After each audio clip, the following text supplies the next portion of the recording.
السلام عليكم أعزائي المشاهدين. معكم كيف ديما قناة جوهان اللي غادي نقدم معكم في هذه الوجبة كفتة الحوت اللي كنت وعدتكم بها في الفيديو اللي داز، الفيديو القديم. اللي بغات تفرج فيه غادي نخلي ليها الرابط في صندوق الوصف. ودابا غادي نمشي نصنع معكم كويرات ديال هذه الكفتة هذه. ها نتوما ها الكويره كي غتجي سهله هي باش تصنعوها.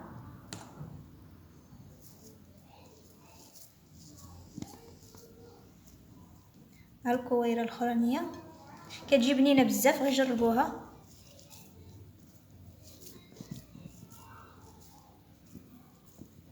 وانتم ديروا الحجم اللي بغيتو. ها انتم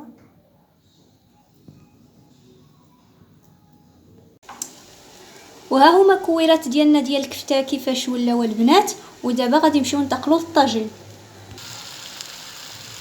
ودابا ها هو الطاجين ديالنا اللي غتاخذوا البنات. الطاجين غديروه يسخن فوق البوطه، غديروا فيه داك راس معلقه ديال الزبده وديروا فيه شويه الزيت. انا درت زيت البلديه وانتم لكم الاختيار. وغديروا عليه داك الطماطم، تخليوه حتى يذوب مزيان كي بحال هكا.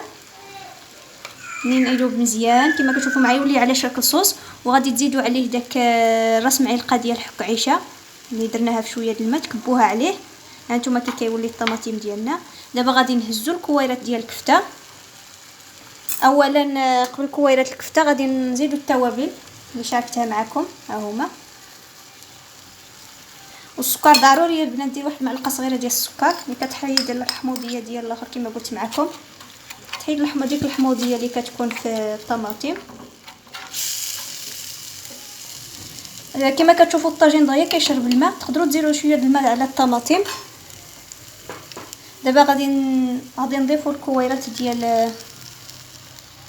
ديال الحوت ديالنا.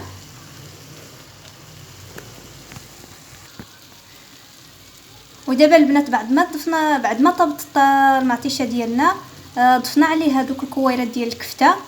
غادي تخليوها طيب من 4 حتى 5 دقائق. نتوما المهم تعرفوا ملي تلقاوها طابت غادي تزيدوا عليها واحد البيضه. دابا غادي نردوا الغلاقه على الطاجين ديالنا. وها هو الطاجين ديالنا طاب.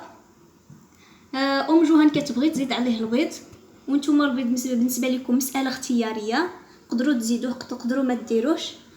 جوهان كتبغي تزيد عليه البيض ديما حيت كيجي لذيذ هكا. والبيض غني بالفيتامين بي 12 الكالسيوم والحديد. كنقول لكم مرحبا بكم في قناه جوهان. كنتمنى تابوناو في القناه ديالي جوهان، ديروا لي لايك، واللي عندها شي تعليق ولا شي استفسار تخليه في الكومونتير. والى اللقاء.